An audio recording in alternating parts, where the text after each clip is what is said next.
inside to Lusk. He puts up a fake and a strong layup from Lusk. Gives the Johnnies a 4-point lead. Beautiful spin move on the baseline. Caught, went opposite the defender. Great footwork by the football recruit going to Navy. But there's the answer for the Titans.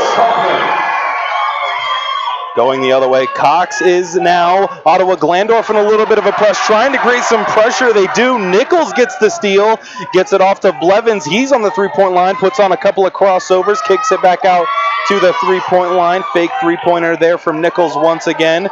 Gets it to Schmoller. He hands it back off. In the corner now is White. Mid-range try on the way. That one rolls around the rim and out. White sticks with his own rebound. Throws it right into the hands of Johnstown, and Lusk taking it the other way on offense.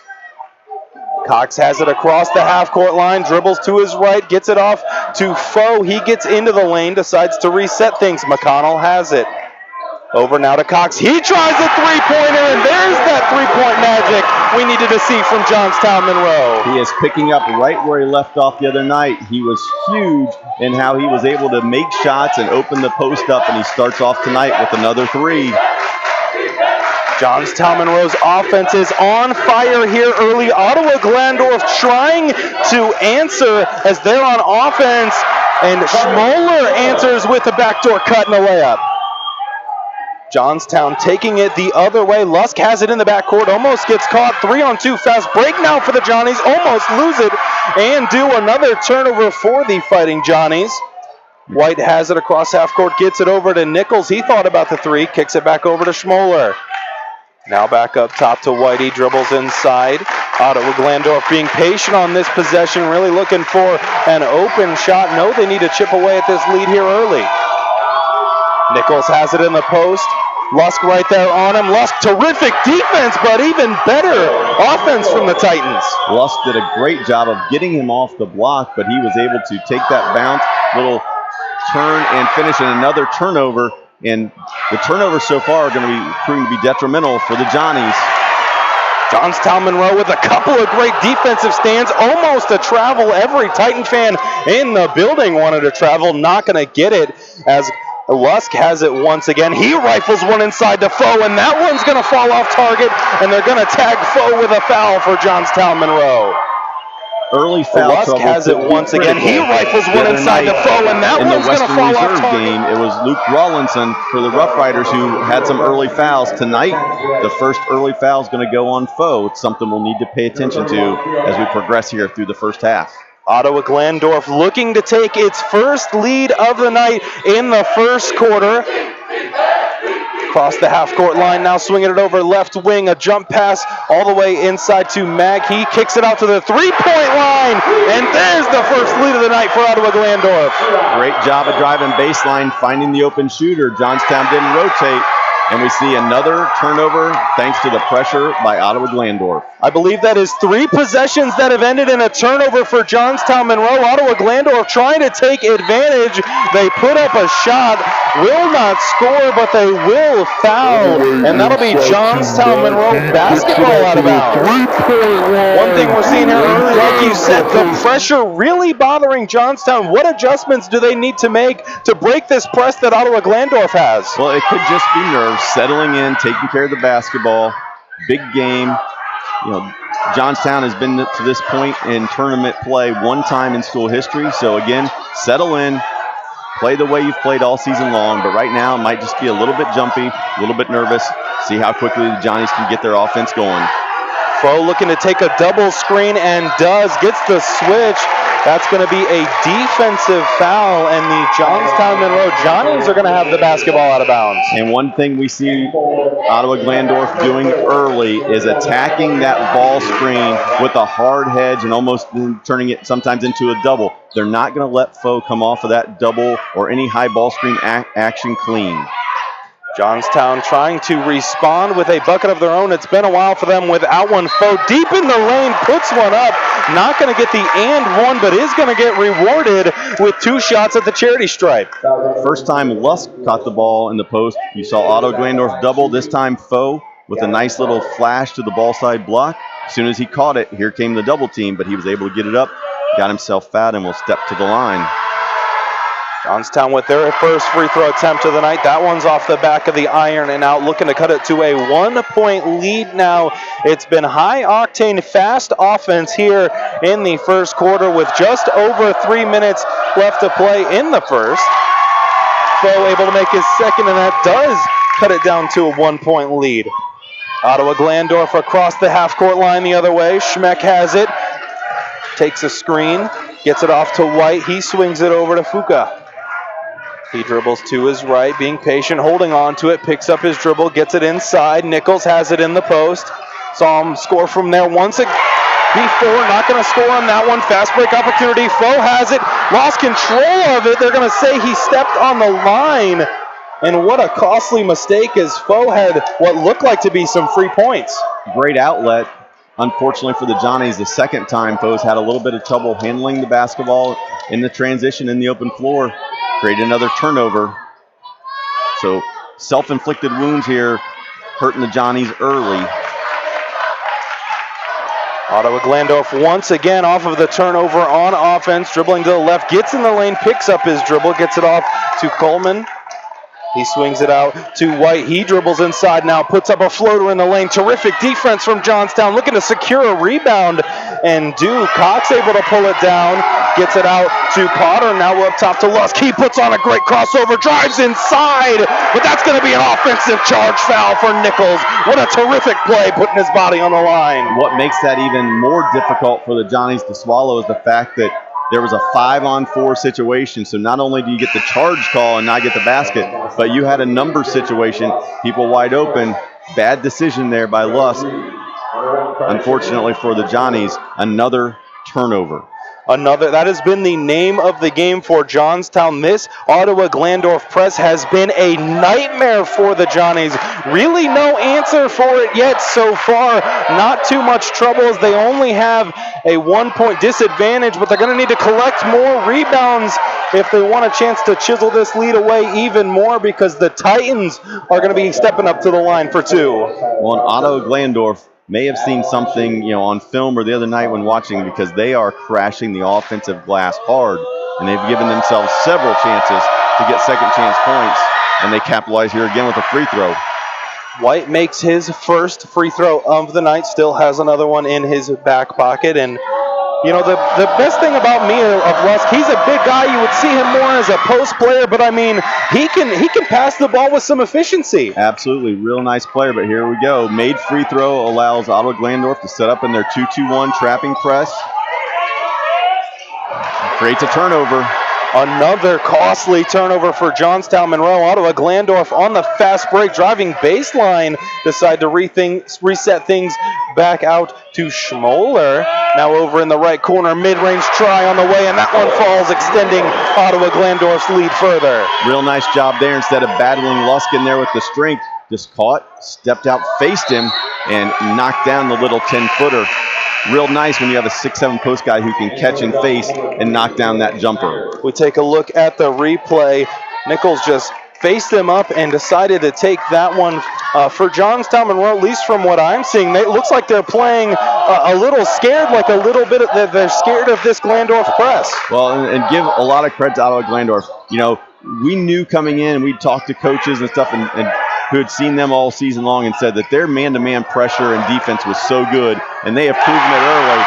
Johnstown, though, gets an open look, and he knocks it down. Cox hits it from 3. Under a minute to play here in the first. High-octane offense, drive baseline, puts one up, and that one's going to be another charge foul, as it's Johnstown putting their body on the line this time. Well, Nichols did a wonderful job. The last time he caught and faced against Lusk, hit the jumper. This time he showed the jumper. Lusk left his feet. He beat him on the baseline drive, but the help side defender got there early. Great job of meeting him outside the paint and drew the charge. Ottawa-Glandorf once again sets up in their full court press. McConnell and the Johnstown Monroe Johnnies still trying to beat it. They do get it all the way up the court to Cox. Now back out to McConnell, over to Schneider. Three-pointer on the way from Lusk. That one off the back of the iron. Fight for the rebound goes in favor of the Johnnies. Lusk once again on offense. Schneider almost travels, able to keep his footing, gets it over to McConnell. Now back to Schneider, trying to work it inside to Lusk, and a little bit too aggressive defense on Ottawa-Glandorf. Johnstown's going to have possession out of bounds. Well, when Lusk sits down in the post, he's such a wide body, such wide shoulders, that he really seals that post defender. It's going to be really hard to get around in front of him once he's established that early position.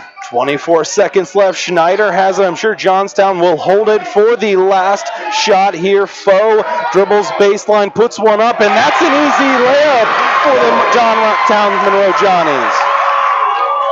Going the other way, Ottawa-Glandorf with 10 seconds left. Schmoller has it at the top of the key, under 5 now. Gets it over to Kaufman, almost turns it over, has to put it up deep, three-pointer. And that one's blocked from Johnstown. What a terrific defensive stand. That's going to do it through one. The Johnstown Johnnies lead the Titans 13-13. Going to take a quick break. We'll be right back.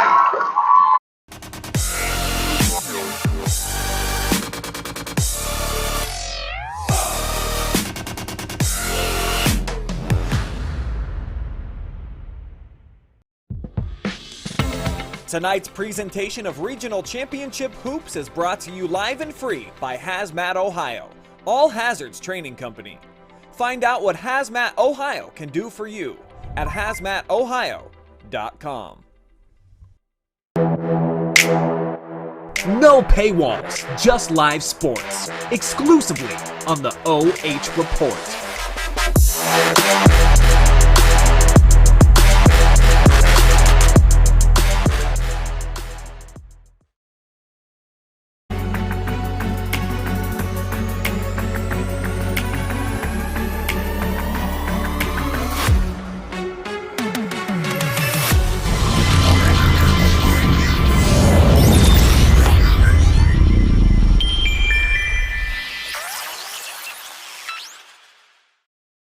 Welcome back to Elida High School, where second quarter tournament hoops is just moments away. Storm Blunchley joined by Mark Bollinger, and Mark saw a lot of terrific offensive sets. What stuck out to you the most for both these teams? Well, I think the biggest thing that we saw in that first quarter is the turnovers by Johnstown. Until they're able to quit turning the ball over and make Ottawa-Glandorf pay against this pressure and attack it for some easy baskets, Glandorf's going to stay in that pressure. Lusk has it down low, another terrific feed to number one Foe, and he finishes easy, tying things back up at 15. On the other end, Ottawa-Glandorf has it. White almost getting trapped, gets it off to Kaufman. He gets it back up to Schmoller. He takes a screen, dribbles to his left, resets things out 2 steps behind the three-point line.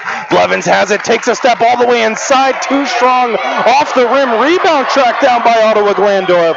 Nichols has it, gets it over to White. White on the three-point line, swings it over. Three-point try, falls for Ottawa-Glandorf. And that's what Blevins does. He can drain it from deep. He struggled at times throughout the year, but started heating up in tournament time. Showed why he's their leading scorer. A little bit surprised not to see basket interference on that one. Regardless, Ottawa-Glandorf the other way, and a quick 5-0 run for the Titans. Quick start in the second quarter here for the Titans. And the thing is, every time they score, they're able to get back into this swarming pressure defense that's causing the Johnnies issues. Lusk has it, a smart move right there to toss that one off of his foot, and the Johnstown Monroe Johnnies are going to have it out of bounds. One thing the Johnnies are not doing is they're not facing the trap. They're allowing both players to get into the trap position. When you're trapped, attack one player, the diagonal skip is wide open. They can get something easy if they'll face the trap, skip it diagonal, and attack this Ottawa-Glandorf press. Lusk has it for the Johnnies, gets it off to Schneider. He's setting things up, back to Lusk over in the corners. Cox thought about the three, dishes it back off, skip pass over to McConnell. He tries a three-pointer, back of the iron and out, rebound pulled down by Schmoller. He's dribbling all the way down the court, gets it off to Blevins. He was at the three-point line, almost gets trapped, able to get it out to Schmeck. He has it, resetting things now for the Titans. Hands it off to Carter Schmoller. Ottawa-Glandorf trying to set up a play, gets it to Kaufman, back all the way up top to Schmoller. Now to Blevins, thought about the three, kicks it to Nichols. He drives inside, met with two defenders, hands it off to Kaufman. Back up top, Ottawa-Glandorf once again being patient on this offensive possession, and the crowd is starting to get into it a little bit. Kaufman has it, hands it off Gets it to Blevins. He drives inside off of one hand. That one halfway down and out. Gonna get rewarded with two shots at the free throw line. Great job by Ottawa-Glandorf. Extremely patient. Moved the ball from side to side. Forced Johnstown to go from ball side to help side multiple times. Forced them into some long closeouts. And then they were able to attack the gap, get to the free throw line, and convert. Blevins makes his first of two as a couple of substitutions check in for both teams. White checks in for Ottawa-Glandorf, and Potter checks in for Johnstown. Sitting down for, I believe, the first time tonight is Lusk. He's been the kind of firepower for Johnstown Monroe here early with his terrific passing and scoring abilities.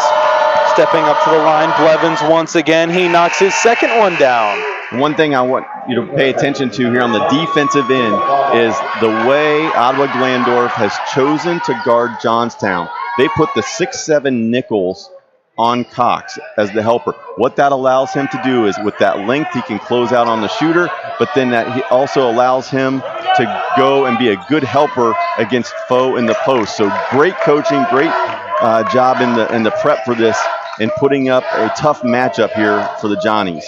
Schneider gets it off to Potter. He dribbles around. Ottawa-Glandorf playing terrific defense once again. Cox tries a three-pointer. That one misses, and I believe that's just what you were talking about, Mark. Exactly. Nichols, with that length, doesn't have to go as far on the closeout, so he was able to get to Cox, hand up, contested it, and instead of a make, we see an air ball. Big change, in what we saw so far. Cox had made his first couple shots. That one didn't go down, and Ottawa-Glandorf has a chance to possibly get this to a double-figure lead. All the way inside, and they will push it to that, or excuse me, they'll push it to 9 as Nichols makes another one on the offensive end. Johnstown moving the ball the other way. Foe has it across the half-court line. He dribbles to his left, puts him in the spin cycle, takes a lot of contact, and Ottawa-Glandorf can't believe that foul, but Foe's going to step up to the line for two opportunities. Foe's going to go back to the line, but that pressure from Ottawa-Glandorf is just wreaking havoc on Johnstown. As you said earlier, they just look unsettled. They're just playing a little bit faster than they want to, and now Foe's going to step to the line where he's a 65% free throw shooter on the season. Makes his first one in for Johnstown Monroe, still having problems with that press. What do they need to do to step up and break it and finally, tell the Titans to back off? Well, I think the thing they need to do is once they get the ball to the middle of the floor, they need to turn, quickly go diagonal, and attack it. Johnstown's breaking the pressure, but they're not making Ottawa-Glandorf pay for it. If you don't make them pay with baskets at the end of that pressure defense, there's no reason for them to stop.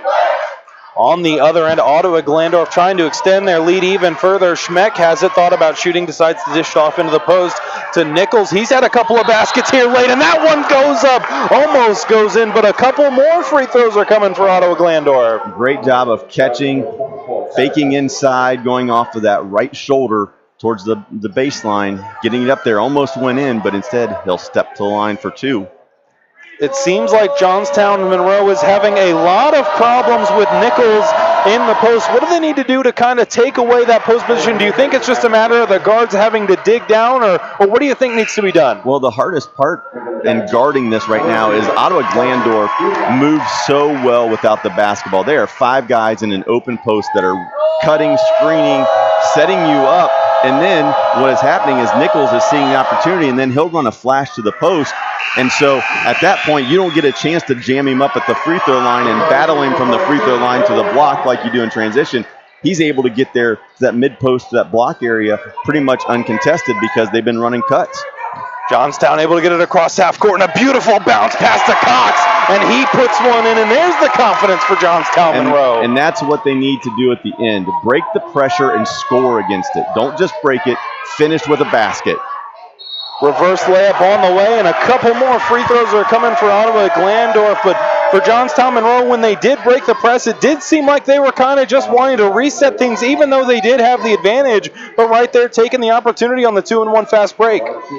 Took it there, and we see the foul go against Foe. That'll be his second. So with 4:09 to go in the first half, Foe with 2 personal fouls. They're going to elect to keep him on the floor. And that has to show a lot of trust there from the coach to keep him in, especially in a game like this, keeping Foe on the court. I mean, he is the leading scorer, I believe, for Johnstown, sitting right behind Cox, who has 8. Johnstown Monroe trying to break the press once again. They're going to turn it over. White taking it the other way, almost turns it over himself. Instead, it's going to end with a Schmeck 3, and the Ottawa-Glandorf offense continues to roll. Points off of turnovers have been the name of the game. Johnstown just cannot break this pressure, and Ottawa-Glandorf just keeps cranking it up more and more every possession, gaining confidence in it, and there's another one. Another costly turnover for Johnstown Monroe. Fuka has it across half court for the Titans, hands it off to Kaufman. He's left wide open, elects not to shoot that one. Back over into the corner, takes a screen, dribbles inside, hands it off. Back up top to Blevins, gets it back to Fuka. He resets things for Ottawa-Glandorf. The Titans are extremely efficient. They set good screens, they move without the basketball, and get themselves good looks. That one was a good look as well, just didn't happen to find the bottom of the net. Potter the other way, gets it over to Cox on the offensive end. Both student sections getting into this one early. Cox dribbles inside. He's going to get caught up down there on the baseline, deep in the 5 count, almost turns it over. Potter somehow able to stick with it. It's going to get it over to Schneider. He hands it off to McConnell, and Lusk has been on the bench for a while. He's at the scores table to check in. Foe down low, fall away jumper. A lot of arc on that one, not going to go, but a terrific save to Potter, and almost another one going to be out of bounds. Ottawa-Glandorf's going to take possession. And a forced bad shot by the Ottawa-Glandorf defense. Foe finally gets a touch. Here comes the double team. He has to turn, take the bounce, shoot the fadeaway, and it doesn't go. And so now they're going to elect to take Foe to the bench. I would guess if Ottawa-Glandorf scores here or opens it up a little bit more, he's going to come right back because they're in the danger zone here, down 11. Nichols has it, mid-range try, off target, an offensive rebound for Kaufman, gets it off to Schmoller. He will not connect either on his attempt. That's going to be a foul. And how many more turnovers do you think are going to need to happen before Johnstown Monroe says, all right, we're going to call a timeout and reset things and draw up something to break this press? I'm not sure. This is exactly, going back to the regional semifinal game, this was what we thought may happen with Johnstown against the Western Reserve pressure. We really thought before that game, Western Reserve's full court pressure was going to create some havoc, force some turnovers for Johnstown. That night, Johnstown did a good job of handling the pressure early in that wide open scoring first quarter, but tonight it has been a struggle for the Johnnies so far in the first half. So what do you think has changed between tonight and that night? Well, I think, it's hard to tell. I mean, it's different teams press different ways. Sometimes, depending on who you put at the top of the press, they may have more length at the top, just a little bit quicker. There's all kinds of variables that go into it. But right now, I think Johnstown, if they just settle in and relax, they can handle this pressure. But like I said, they were turning their backs to the trap. Breaking cardinal rules you never do against pressure. You have to face the pressure. Don't turn your back to it. Be strong with the ball. Get people coming back to it, and you're going to be fine. And Johnstown now on offense, and now they're on transition defense as Schmeck has it, dribbles all the way inside. Looks like he may have gotten blocked right there, and that one's going to be out of bounds. So the Johnnies are playing terrific defense, just not really being able to find their footing on the offensive end. And that's the good news for the Johnnies is they've struggled handling the basketball. They haven't shot it the best, and yet they're still only down 9. They're still in this ball game. Settle in, and with Lusk handling the pressure, we'll see if they can get it reversed through him and get the extra. Lusk has it now, gets it off to McConnell, hands that one off to Schneider. He has it on the right wing, gets it up top to Potter. Ottawa-Glandorf just keeps pushing the Johnnies out further and further in their offense. Schneider with a big 3 on the way, and that gets the Johnstown Monroe offense back on track. Big shot just when they needed it. Ottawa-Glandorf quickly the other way, gets into the painted area. Terrific defense once again from Johnstown Monroe, but a costly turnover. Lusk unable to hold on to it, leads to an Ottawa-Glandorf offensive rebound and a shot in the lane. 2 quick misses under a minute to play in the second, and Johnstown Monroe has a chance to cut the lead down even further. That one out of bounds. Gonna say it was last touch by Johnstown, much to the dismay of them. Ottawa-Glandorf, who has been struggling mightily on the offensive end, is gonna have a chance with 44 seconds left to go in the second quarter. And those offensive struggles translated to when Nichols went to the bench. Now they brought him back for the last 40 seconds here. And they're gonna hold for the last shot, see if they can take a potentially 8 or 9 point lead into the half if they can convert.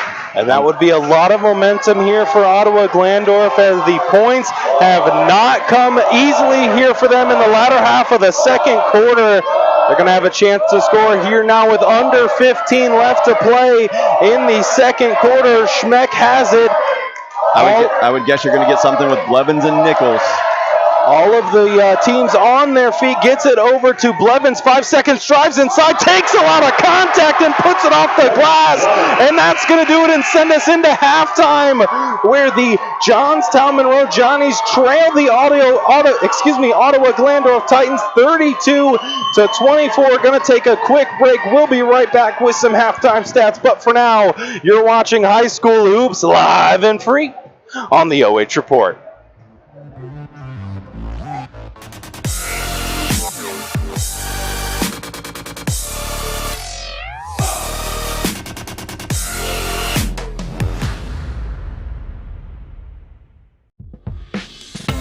Tonight's presentation of Regional Championship Hoops is brought to you live and free by HazMatOhio, All Hazards Training Company. Find out what HazMatOhio can do for you at HazMatOhio.com.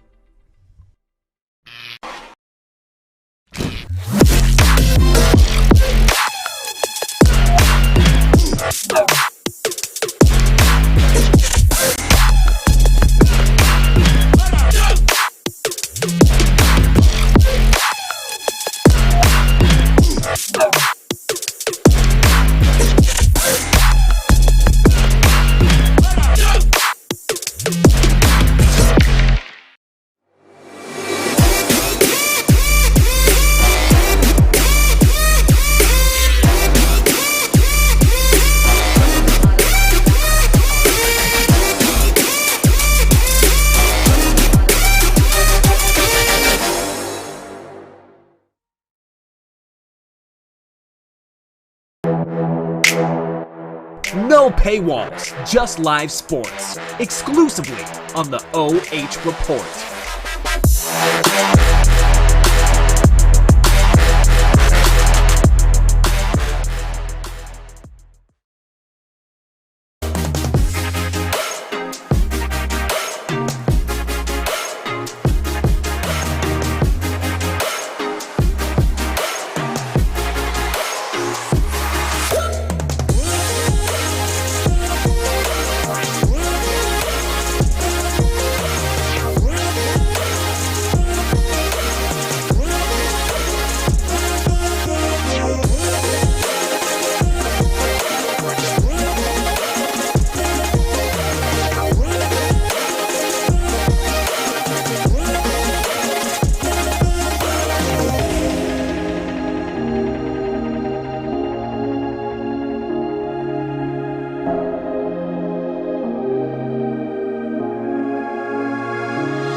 It's halftime here at Elida High School where the Titans have taken the floor. The Johnstown Johnnies are still in their locker rooms, but the Ottawa-Glandorf Titans lead Johnstown Monroe 32-24. Taking a look at the halftime stats, Ottawa-Glandorf with 11 field goals, 3 threes, 7 free throws, 11 rebounds, 2 turnovers, and 7 fouls for Johnstown Monroe. 8 field goals, 3 threes, 5 free throws, 14 rebounds, 12 turnovers, and 6 fouls. Storm Blunchley joined by Mark Bollinger. And Mark, we talked a little bit about it off the air, and we were talking about it even in the first and second quarter. The big storyline here is the press that Ottawa-Glandorf has. I'm sure Johnstown Monroe is getting a nice big long talk back there on what they need to do in the second half. But, I mean, what would you tell them if you were back there? Well, I'm sure they're trying to figure it out because you look at the first half numbers, and Johnstown has 14 field goal attempts and 12 turnovers. When your turnovers are that close to your field goal attempts, you know you're really struggling handling the basketball. I think what they're probably talking about is the fact that Ottawa-Glandorf is running a 2-2-1 three-quarter court press.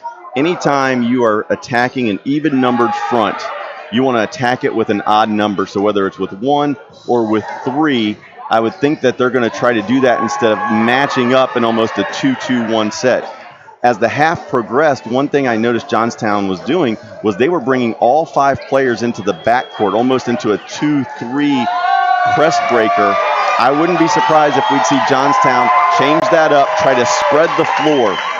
When they were bringing 5 guys up, that was making those passing lanes even smaller because there was no deep threat and no spacing. So I would guess that Johnstown's going to make the adjustment here in the second half, come out, try to do a better job of taking care of the basketball, spread the floor, attack it diagonal, and see if they can reduce those turnovers. Because if they turn it over 12 times again in the second half, they're not going to win this basketball game. And for Johnstown, I mean, when they did turn it over, they were still playing pretty solid defense on Ottawa-Glandorf, but what really killed them and what really left the door open for the Titans was their offensive rebounding. Yeah, Johnstown did a solid job defensively, holding Ottawa-Glandorf to 38% shooting, 11 of 29 in the first half, but they have to finish the possession with a defensive rebound.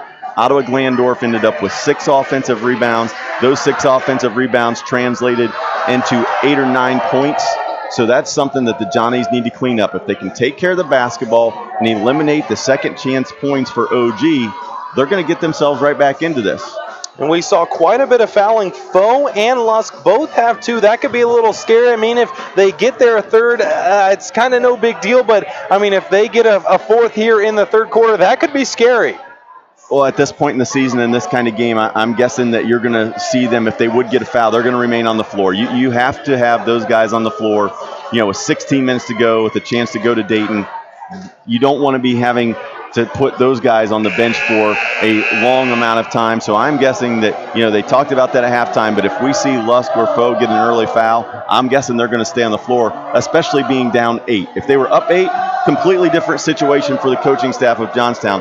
But down 8, can you really afford to take either of those guys off the floor if the foul situation changes and gets worse? And I know we've been talking a lot about Johnstown Monroe, but what do you feel Ottawa-Glandorf needs to do to not only sustain this lead, but expand it even further and take the win in the end? Well, I think what you're going to see from Ottawa-Glandorf is they're going to continue to play through Nichols in the post.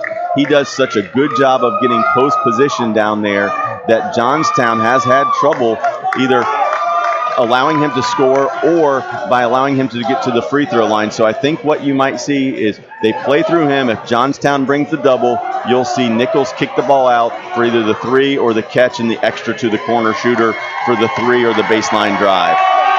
So live and free tournament hoops just moments away. Both fan bases on their feet. The Titans have an 8-point lead over the Johnnies. We'll see if Johnstown Monroe can complete the comeback and finally secure a win in this one, or if Ottawa-Glandorf can hang on to that precious lead and walk out of Elida with a W. Potter's set to kick things off here in the third quarter, and he does, inbounding it to Foe, and no shock here. Ottawa-Glandorf in a press. They get it across half court to Lusk, back over to Foe on the three-point line. He resets things for the Johnnies. They've had success, a little bit of success in their half-court offense, but the real struggle has been getting it across the half-court line, as Potter has it now, dishes it over to McConnell. And you see Johnstown coming out trying very hard early to get the ball into the paint to Foe and Lusk, and that's exactly what they need to do. They tried with Lusk first. He wasn't there, so he went diagonal from the block to the elbow, and they took Foe and ran him into the post just like they did really successfully the other night against Western Reserve. Foe with the catch, no help side there, gets the basket, goes to the line for the and one. Foe does end up knocking down his and one opportunity, cutting the lead even further. Ottawa-Glandorf with their first offensive possession out of the halftime break, and no surprise to see them go back to Nichols, and he puts up a tough hook shot and puts it home. Good shot by Nichols. The double team didn't come. He went over his left shoulder to the middle. There's no help there, and he got it to roll around and go down. Lusk has it in an unforced error there from Foe, and that's not what they need. The unforced turnovers, the unforced errors, so difficult, especially when you're down in a big game like this. And those were the plays that they made the other night. Those passes were handled. Foe catch and go up and score. Win it for over 30 versus Western Reserve. Tonight so far, they just have not been able to execute at the same level. White has it now on the three-point line for Ottawa-Glandorf, looking to go on a little 4-0 run here. Blevins crossover in the lane, kicks it back out, resets it to Schmoller, now inside to Nichols. He has it on the low block, drop step move, fakes, met with the defender.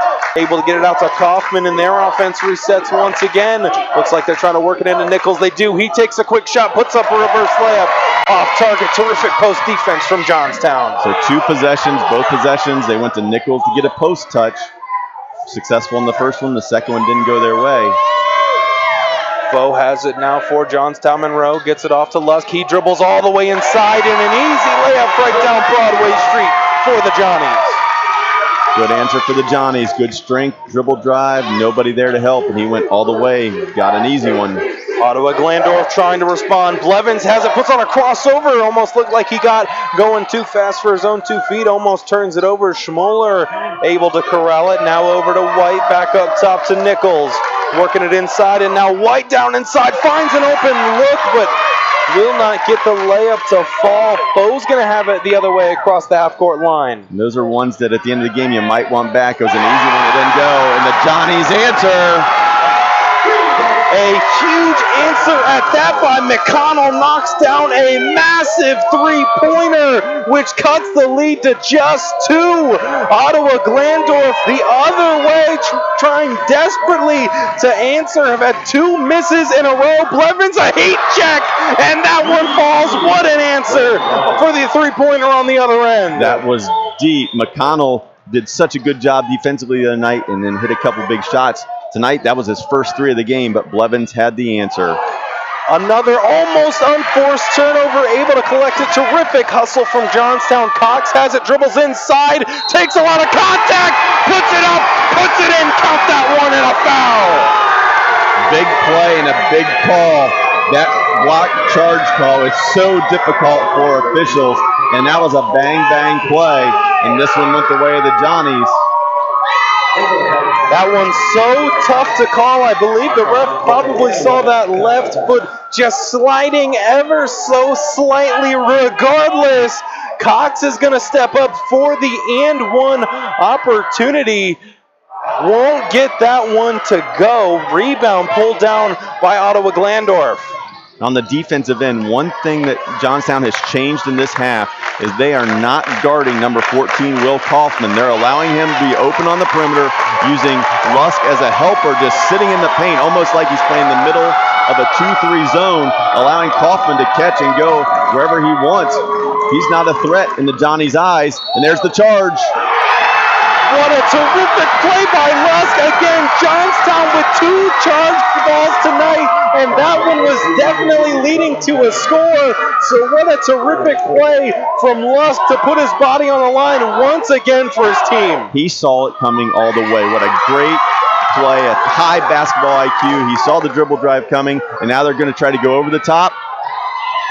Got it. There's how you break that pressure. Stretch them out, spread them out, and get it to go. Bo with one of the easiest baskets he's probably seen all season. What a terrific pass out of bounds from Lusk as Ottawa-Glandorf trying desperately to get some momentum back. Nichols has it in the post, tries to get down low, want a travel call, not going to get it, and Nichols takes advantage with a post hook shot. Looked like he shuffled his feet, but he got away with it. But here you go, Johnstown attacking again, and there's where Foe's at his best. They're going to call a foul, I believe, on the first shot, so Foe is going to step back up to the free throw line. Got a little bit of the forearm right there. Good call by the stripes down there, and Foe's going to have 2 more opportunities at the free throw stripe. Great combination move. He went with the spin. After the spin, ball fake, up and under, step through. Didn't go, but he stepped the line and nailed it. And the adjustments Johnstown have made have paid dividends. You can see it in the first 4 minutes of this second half, that what the Johnnies are trying to do and how the adjustments they have made and how successful they've been so far. 4 minutes and counting left to go here in the third quarter. I believe they called a foul right there on Johnstown Monroe. That one's going to go on Potter, and Ottawa-Glandorf is going to be taking it the other way. And now you see Ottawa-Glandorf make the adjustment, where they subbed Kaufman out of the game and put another shooter in, so Lusk can't just stay in there and help. Look at the terrific body control in the air as Nichols gets another post shot to go. Lusk fakes the 3, kicks it over. McConnell made one from there earlier. That one hits the rim and out, but a great offensive rebound from Foe puts Johnstown Monroe back on the board. Foe's doing work. He's not getting easy touches in the half-court offense, so when the shot goes up, he's just going and getting it himself. Schmeck with a 3-pointer of his own on the way, not going to fall. Rebound by Foe, and it seems like there was a huge momentum shift at the break. It seems like Johnstown Monroe, despite not being in the lead, is still in the driver's seat. Great move by Foe, and he gets it to finish. And yeah, exactly. They came out and attacked early, and those adjustments have paid off, and we've got a tie ball game.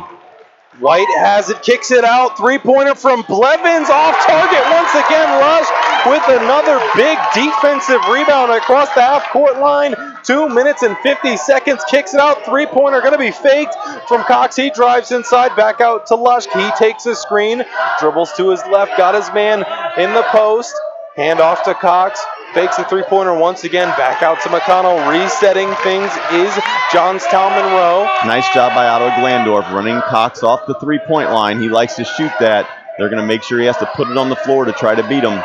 Lusk has it once again, rifles one inside to Potter. He puts up a layup. That one goes, and I believe that's the first lead since the first quarter for Johnstown Monroe. Johnny's against the world. That's been the theme. Looking like they were down early. You know, they were down 11, 8 at the half, and they have come out and answered the bell in this second half, outscoring the Titans by 10. Smart timeout there from Ottawa-Glandorf, trying to slow down this momentum for Johnstown Monroe, but they looked hyped up in their huddle, and it's going to be tough to stop them because once they get rolling, I mean, they are rolling. Foe plays with a lot of emotion. He's gaining confidence again, starting to see him play the way he played in the semifinal win over Western Reserve. For Ottawa-Glandorf, the attack, the quick attack by Johnstown after made baskets is not allowing them to set up and get into that trapping pressure. Johnstown just playing at a faster tempo than they did in the first half, and it's completely changed the dynamic of the game. Johnstown Monroe trying to get the crowd on their side. Ottawa-Glandorf trying to silence thing and take back the lead. Nichols has it once again in the post. This has been their offensive bread and butter. He kicks it back out. Another entry pass to Nichols, a drop step. He got caught in the lane, kicks it out. Another 3-point try, and that one finally falls for Ottawa-Glandorf. And that was a great contest, just a better shot. High hand in the shooter's face. He rose up, finished it at the top, and got it to go. Almost a costly turnover for Johnstown Monroe, but with 1 minute and 45 seconds left in the third, the Johnnies once again with a chance to take the lead. Now, Ottawa-Glandorf on the offensive end has just been stagnant. They haven't moved nearly the way they did in the first half, and that's playing to Johnstown's favor. Foe has it, kicks it off to McConnell. He had a huge three-pointer earlier in this one. Foe dribbling inside, rifles it out to the three-point line. Lush gets it back inside. Foe puts it up, takes a lot of contact. And a late whistle comes in, but Foe is going to step up to the free throw line. He is ultra talented at reading a defense, seeing a seam, and flashing into it. Once he runs that flash and catches that deep, he's extremely difficult to guard. Like you said, Mark, I really think that Foe is an emotional player. I mean, he just seems to feed off the crowd's energy.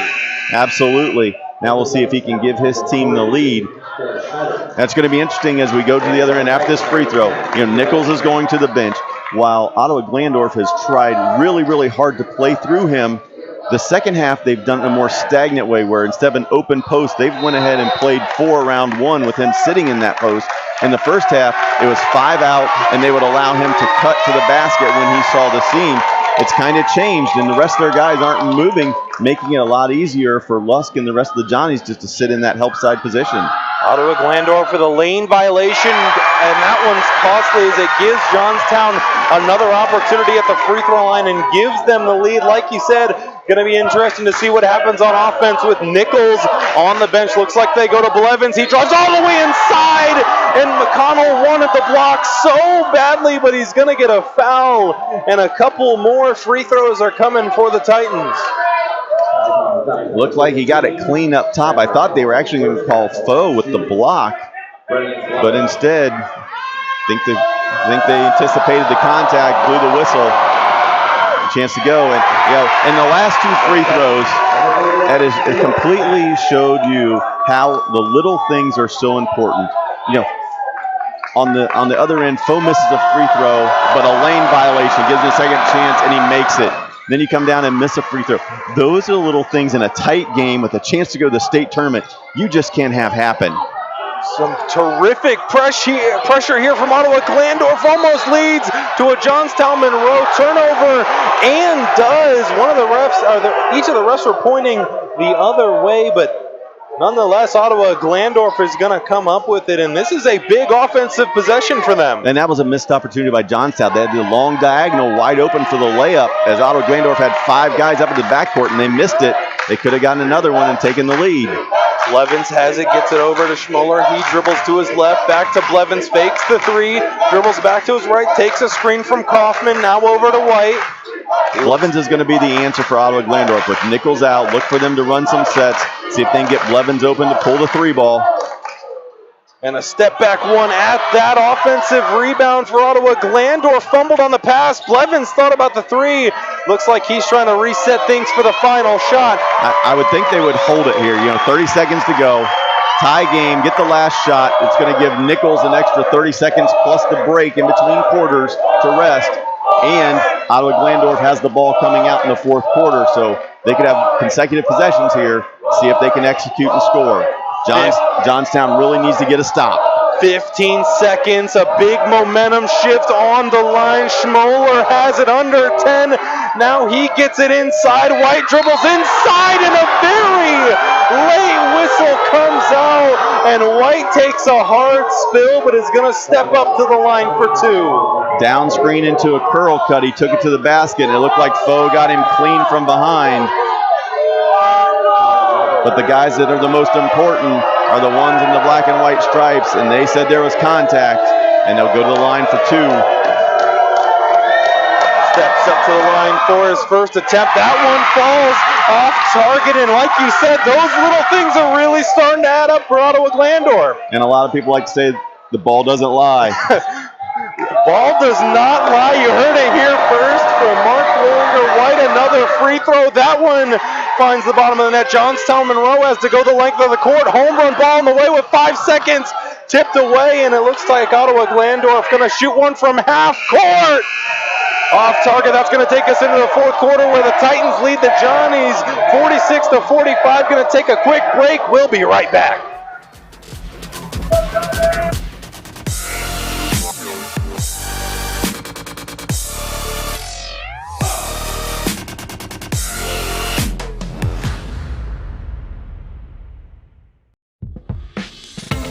Tonight's presentation of Regional Championship Hoops is brought to you live and free by HazMatOhio, All Hazards Training Company.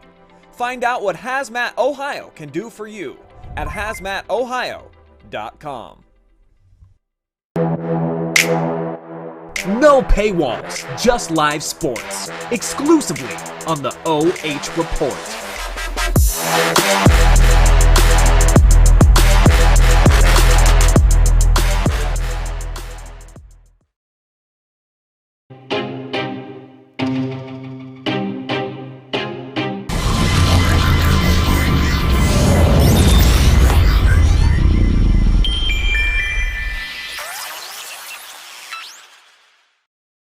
Welcome back to Elida High School, where fourth quarter action is moments away. 1 point separates these two terrific ball clubs. Titans on top of Johnny's 46-45. Storm Blunchley joined by Mark Bollinger. And Mark, the tail of the tape there in the third was free throw shooting, it seemed like, but how about the three-point shooting out of the break for Ottawa-Glandorf? Big three-point shooting. Great way to start the quarter to take the lead from 1-4. We'll see if the Johnnies can answer. They will not. Ottawa-Glandorf going to bring it across half court. Schmoller has it, setting things up. Looks like a double screen set for them. He takes it, stops, pops. That one's not going to drop, in a big rebound for Foe. Johnstown looking to get something in transition here instead of trying to play against that tough Ottawa-Glandorf half-court defense. Look for Lusk and Foe to really try to establish themselves on the block. Foe was calling for it. He had him sealed. They just didn't get it to him. Lusk all the way, uses that big frame to his advantage, gets into the lane, and is going to step up to the free throw line, where we saw a couple of missed free throws from both teams and key points of the stretch. Yeah, key points with the free throws. Great ball fake there. Got the defender to leave his feet, attacked it down the lane line, step it to the free throw line. And free throws are going to be big. Both teams only shoot about 65% from the free throw line. So in this fourth quarter, birth to the Final Four on the line. Who's going to make crunch time free throws? Unfortunately for the Johnnies, that first one for Lusk didn't go down. We'll see if he can get the second attempt to drop. Just like my mother used to tell me in my playing days, free throws are what wins games. We'll see which team can step up and make their free throws as Ottawa-Glandorf brings the ball down the court with a three-point advantage over to Kaufman, now all the way in the corner to Schmoller, all the way inside to Nichols. Brings it back out, resets it to White on the three-point line. And Johnstown has switched up their defensive assignments again. And there was the change. Fourth quarter started. Lusk went to Nichols to guard him and to be physical against the 6'7" post. Foe was the helper. He was helping off of Will Kaufman from Ottawa-Glandorf. He was a great job of help side defense, stepped up and took the charge, created the turnover. And Mark, that's turnover number 3 for Ottawa-Glandorf off of charge fouls. That one's a kickball violation on Ottawa-Glandorf, but I don't remember the last time I've seen 3 charges drawn in a game. That's just great unselfish basketball, taking the charge for your team. As you see, Johnstown spreading it out a little bit here. Ottawa-Glandorf actually drops out of the press. They don't go with the 2-2-1 pressure that possession. Foe has it, kicks it off. Lusk now trying to get it to Foe inside. Three-pointer on the way for Johnstown Monroe. Rattles around the rim a couple of times and out. Ottawa-Glandorf on the fast break. Schmoller has it, brings it across half court. White now has it, back up top to Schmoller. He sets things up for Ottawa-Glandorf. The Titans almost have it tipped away by Potter, but he's going to sail out of bounds. Last touch by Johnstown Monroe. Now going back on the offense in for Johnstown, you see them running the same side with a triangle look with Lusk at the top, Foe trying to post up with Cox on the perimeter as that three-point shooter to stretch the defense. So Johnstown's trying to go to that kind of a look to isolate their best 3 offensive players to get good looks every possession. A big defensive possession here for Johnstown Monroe, looking to get a stop to keep things at 3, keeping it a 1-possession game. Schmoller has it, gets it off to Blevins. He had a huge three-pointer in the third quarter. Hands it off to White. He almost turns it over, able to corral it. Lusk right there on him, looking to get it inside to Nichols. He didn't have that much of a big third quarter. Gets it off, three-pointer on the way for Ottawa-Glandorf. High rebound battle for the board. Gonna say it was last touched by White, and terrific prowess on the defensive glass for Lusk to stay with it. And Ottawa-Glandorf goes back to the pressure. In the third quarter, Johnstown only turned it over 4 times. They handled it much better. Now they're attacking the press, and there we go. They got the look.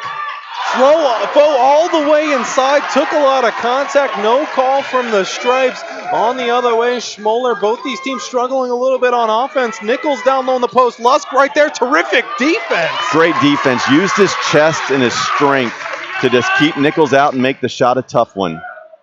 Foe handed that one off in transition, gets it over to Lusk. He dribbles to his left, almost an extension of that elbow. Fast break opportunity. Blevins the other way, a lot of contact, no call once again. There's the foul call on Nichols. He's going to have 2 more precious opportunities at the free throw line. Well, when you're under 5 minutes to go in a regional final, the officials are going to try to make sure that the players decide the outcome. They are not going to call anything that's ticky-tack, little bumps. You're going to have to play through contact here in this final 5. And do you think that's something that the coaches are saying as Nichols steps up and knocks down his 4th is, these officials are going to let you play. You're going to have to take more contact than usual. I would guess they talked about that, before the game even started, that, as you get farther into tournament play, you get better officials who are going to allow more contact. And I'm sure they probably reminded them of that during that 3rd and 4th quarter break. Nichols, 2 big free throws here to extend the lead back to 5. Foe for Johnstown Monroe out of bounds. He has the baseline to run. He gets it in to McConnell. Some more pressure from Ottawa-Glandorf forces McConnell to pick up his dribble flow across half court. Assist on the way for 3. Not going to fall, and I believe that's 3 possessions in a row without a basket for Johnstown. Right, and Ottawa-Glandorf changed up their pressure. Instead of the 2-2-1 trapping, they went to a full court man. They were running and jumping if there was an out-of-control ball handler. Johnstown was able to beat it, get a wide open look, but Cox just couldn't get it to go down. In the post now is Nichols. Lusk right there, loses him with the drop step, puts it up, and what a shot from Nichols, a big and 1 opportunity, and he is hyped up for Ottawa-Glandorf. OG has done exactly what they thought they would do in the second half. Came out and established Nichols in the post. He backed him down, inside fake, baseline spin. Got the basket to go as he stepped to the line. Tried to open this up even more. Huge free throw on the way, and Nichols shows the concentration to knock down the old-fashioned three-pointer. Foe trying to break the press. He does, hands it off, 3-point line for Cox. He dribbles all the way inside and finishes and gets Johnstown Monroe's offense back on track. Good take. He's usually known as the three-point shooter. We put that one on the floor and scored off the dribble. Johnnies need a stop. They got to score. Can they sit down and get a stop?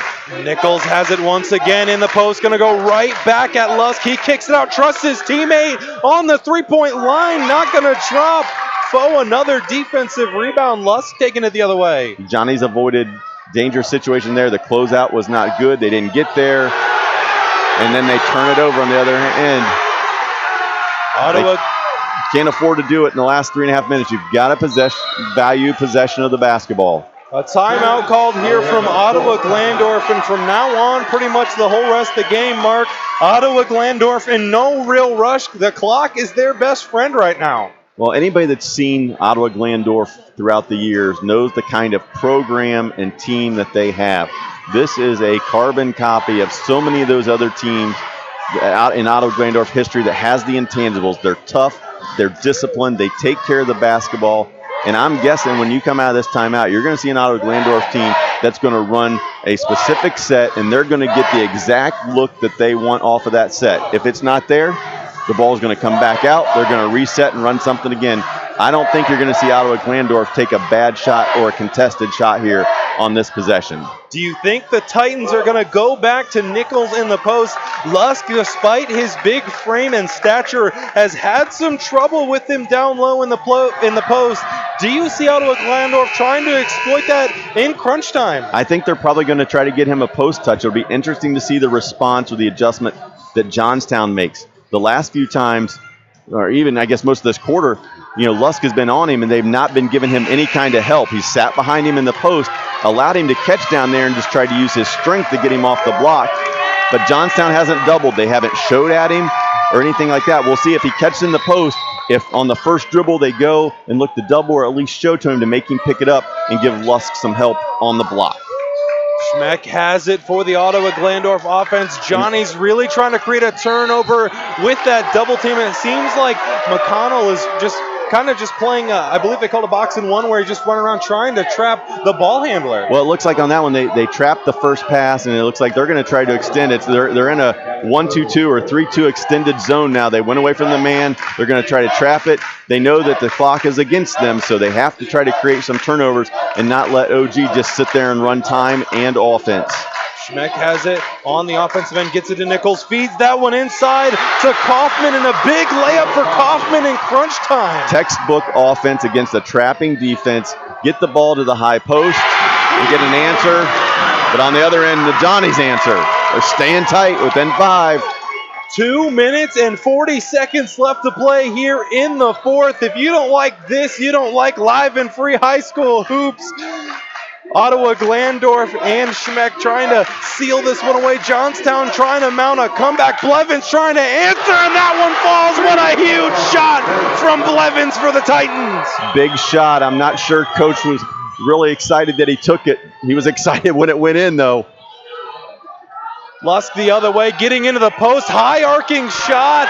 Not going to get it to fall. At 3 Titans right there on him. Under 2 minutes to play. Ottawa-Glandorf has possession. 8-point lead for the Titans. Schmoller has it, gets it off to Schmeck. The clock is Ottawa-Glandorf's best friend. Johnstown desperate to create a turnover. Schmoller drives all the way inside, kicks it out. Another three-pointer from the same area. And there's Coach. I'm sure he's not happy about that one. Yeah, up 8, under 2 to go. I'm not sure that's a shot you want. Layups and free throws, because then the Johnnies answer and take it right back to a 2-possession game. So, the first time Blevins pulled the trigger, got it to go. Big shot. Some people thought it may have been a backbreaker. You could tell by the reaction. But then the second shot, not a good decision. Johnstown answers with a drive-in pitch, corner 3 ball. And now it's 5-point game. A little bit of a mental error, and Ottawa-Glandorf pretty used to playing with the lead, so a rare mistake right there, but it does cost them in a big way. Cost them 3 now, in this situation. Curious to see what Johnstown does. They may show some full court pressure here once that ball gets, once they break pressure, get into the front court.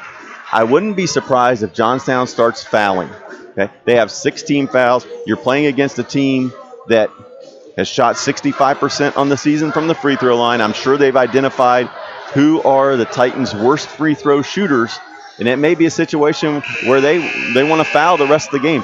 Trap, if you don't get a turnover in the first 10 to 12 seconds, go ahead and let's stretch this thing out and make the Titans earn it at the free throw line the rest of the way. And Ottawa-Glandorf is going to have it out of the timeout. A huge three-pointer on the other end. If you're just joining us, the Ottawa-Glandorf Titans with a huge a small fourth quarter lead, 59-54 over the Johnstown Monroe Johnnies. Ottawa-Glandorf set to inbound.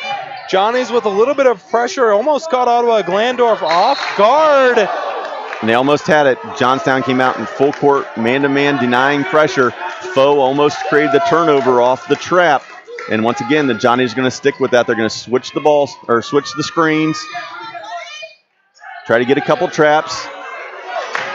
2-on-1 fast break now, and terrific awareness from Nichols to pull that one back out. Could have tried to force something up, brings it back out, and Ottawa-Glandorf looking to waste some clock. And they immediately go to the foul. They're going to foul Nichols. And Nichols, even through this one, has proved he is not the strongest free throw shooter. So, that's the guy you want to foul if you're Johnstown. So 1:24 to go, but we are going to have a lot of possessions here in the last 1:24. Johnstown's going to continue to trap. They don't get a turnover, foul, make OG earn it from the line. It's a 1-and-1. So the Johnnies, they need to make sure they defensive rebound a miss. Do not give up an offensive rebound. A miss right there, and exactly right on cue, they do give up an offensive rebound and a heartbreaker for Johnstown Monroe. One of the most simple things you can do is box out on a free throw, and Ottawa-Glandorf takes advantage of the lack of box out and collects an offensive rebound. Oh, and that's just a killer. Johnstown gets exactly what they want. A made three, pressure the basketball, eventually foul when they don't get a turnover. 1-and-1, Ottawa-Glandorf goes to the line, misses it, and you don't defensive rebound a free throw. It's demoralizing, and more importantly, it gives the Titans the basketball back on the baseline. For Johnstown Monroe on offense, is it time to start exclusively shooting threes, or do you think quick twos can get them back into this one? I think you just have to score. It doesn't matter if it's a 2 or 3. With this much time left, just get baskets every possession, no matter what it is. Inside, Nichols takes a shot, and that one falls. A huge bucket from Nichols. Johnstown Monroe trying to answer on the other end. Lusk has it, gets to McConnell on the three-point line.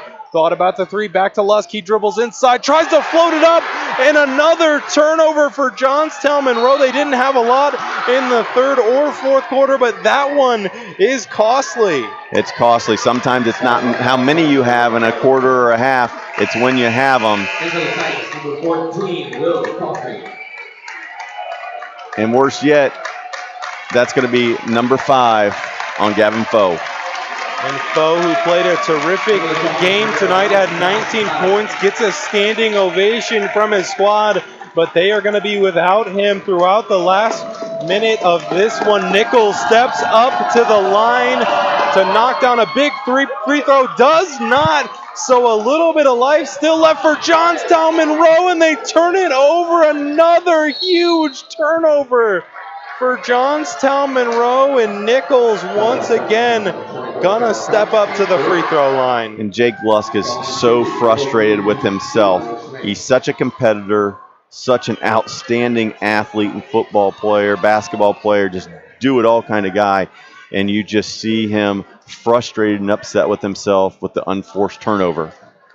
That is back-to-back turnovers for Johnstown Monroe in crunch time when they needed to take care of the ball the most. They cannot, but that is 3, I believe, missed free throws. Front ends of 1-and-1s, 3 in a row they've missed. They're giving Johnstown some life if they can convert. And Lusk does convert, answers that one, and cuts the lead down even further. And Ottawa-Glandorf has got to start making their free throws if they want to seal this victory. Well, we're 48.1 seconds to go, 5-point game. Ottawa-Glandorf is now going to be in the 2-shot bonus. As you said, they've missed 3 straight front ends of 1-and-1s. The good news if you're Johnstown, you can set up here full court pressure off the made basket, try to trap. If you don't get the turnover, commit the foul, you still also have 2 timeouts left. So even if they need to, no matter what happens on the defensive end, come down, get a quick basket, call the timeout. You can still stop the clock a couple times yet. So you still have plenty of time here. There's going to be a lot of possessions left in this last 48.1. They just need to be able to execute, and a turnover here would be huge for the Johnnies. Especially if they are able to take advantage and score off of it. This game is far from over. Ottawa-Glandorf set to inbound things late in the fourth quarter with a lead. Johnstown Monroe set up in their press defense. When Ottawa-Glandorf is basically, it looks like they're running a baseline out of bounds play almost, trying to go over the top. Nope, they don't. They just screen the screener to get the ball in, and Johnstown going to take the trap, and they're going to call the foul. Lusk really wanted that jump ball. He's not going to get it. So the Ottawa-Glandorf Titans are going to step back up to the free throw line for 2 more, correct? It'll be for 2, and I believe Schmink's going to the line, and he just missed. So you wonder if it's in his head or if he's going to step up there and shoot it with confidence. These are 2 huge free throws. And if you're the coach, you got to tell Schmick, just another couple of free throws. Forget the last one. Steps up for his first. Shows the ice in his veins by knocking down that one. Still has another opportunity at the line. But again, if you're Johnstown, you're in a 2-possession game right now. Defensive rebound, a missed free throw. Schmeck puts that one up, misses, and an offensive rebound again for Ottawa-Glandorf. Johnstown Monroe with a bunch of costly mistakes down the stretch. Need to foul, 30 seconds to play. They eventually get one off, but not after. I believe that was almost 15 wasted seconds for Ottawa-Glandorf. And give Ottawa-Glandorf all the credit in the world for making the plays needed to win this basketball game. But when the Johnnies go back and watch this or look at this and think about it, they're going to be really upset with themselves because the self-inflicted wounds really hurt. And there you see a free throw that didn't even catch rim. It's still 2-possession game. Again, defensive rebound, a miss. It has been sloppy play from both teams throughout this fourth quarter, and another missed opportunity. The Johnnies are still alive. 2-possession. Get a quick basket. You still have the 2 timeouts as well. Lusk has it, gets it off to Schneider. Three-pointer on the way. That one's not going to fall. Rebound falls into the hands of Ottawa-Glandorf, and another foul. And I believe with at least 2 more made free throws here, it shuts the door on Johnstown Monroe. We'll see if they can step to the line and make it. You know, you always have to play to the end of the game. As we were talking about in the pregame, earlier today in the Central District in Division I, you had the top 2 teams in the Central District going at it in Gahanna Lincoln and Westerville Central.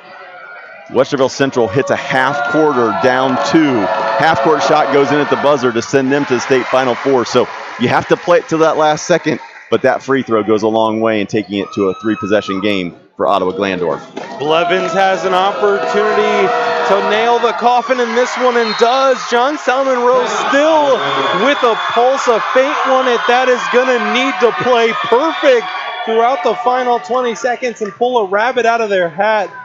But, I mean, it still is possible. It's tournament time. Anything can happen. The Johnnies are going to have to score quick. Run a set here, get the ball up the court in a few seconds, run either a flare screen or some kind of pin down, try to get a 3-point shooter free to see if they can knock down a 3-ball. I'm sure Ottawa-Glandorf is talking about that in the timeout. Run them off the 3-point line. Give them the 2. Just whatever you do, don't give them the 3 and don't foul a shooter. Ottawa-Glandorf, that last possession, had to be elated. They had their senior, Brennan Blevins, leading scorer, gets fouled. He does what seniors who you're supposed to do. Who've been in this situation, step to the free throw line, calmly knock down 2 to put his team up by 8 and in a position to advance to the state semifinals. The winner of this one will play Friday night, 8 o'clock, against the winner of Cleveland Heights Lutheran East or Preston Norwayne.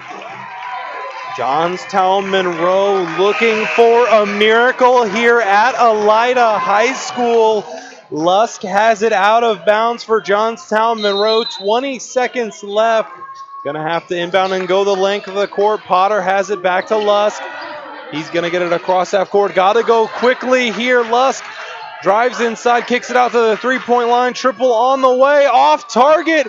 Fight for the rebound goes into the hands of Johnstown Monroe. Gonna try another 3-pointer, but I believe that's gonna do it. Battle for the rebound, and that's gonna do it. Ottawa-Glandorf survives and advances. The celebration ensues at mid-court, and despite the lack of made free throws at the end, Ottawa-Glandorf pulls out a big win.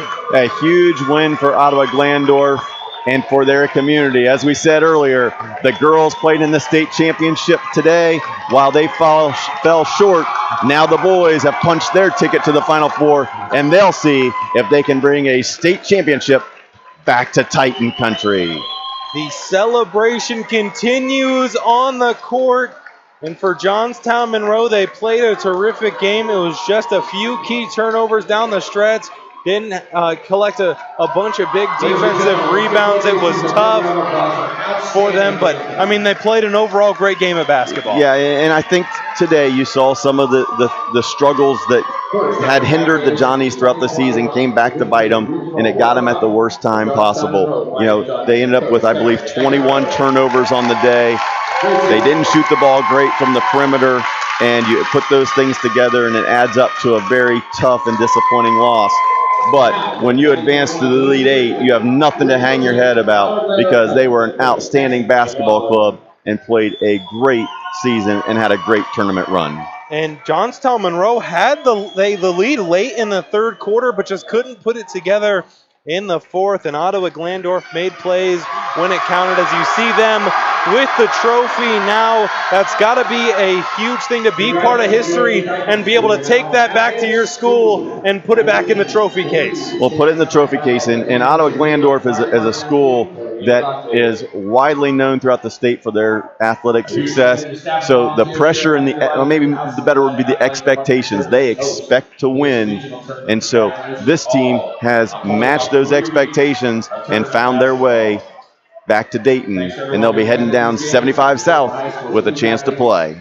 We're going to take a quick break now as both the teams, as Ottawa-Glandorf continues to celebrate. We're going to be right back with some final stats and a player of the game interview. But for now, you've been watching High School Hoops live and free on the OH Report.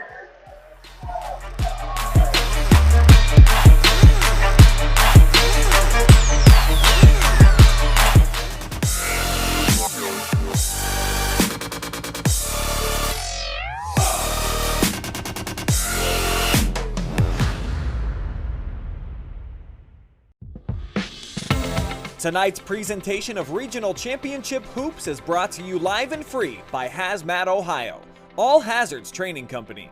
Find out what HazMatOhio can do for you at HazMatOhio.com.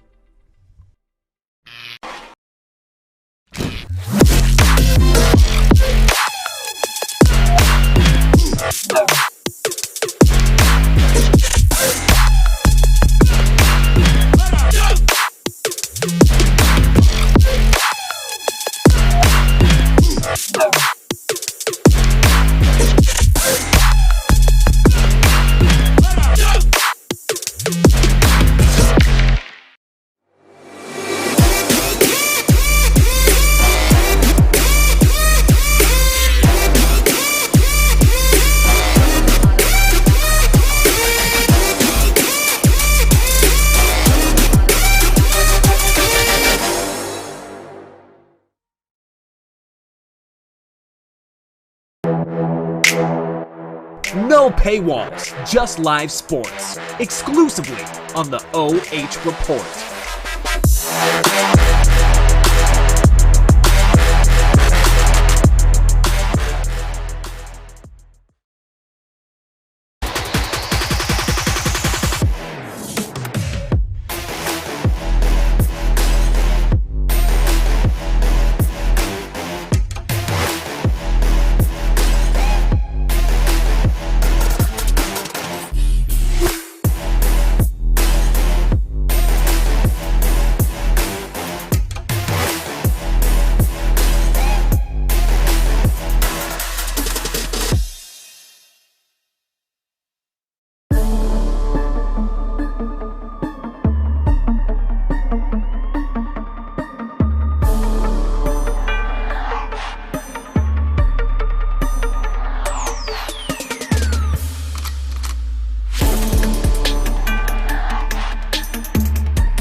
back here at Elida High School where the celebration continues for Ottawa-Glandorf.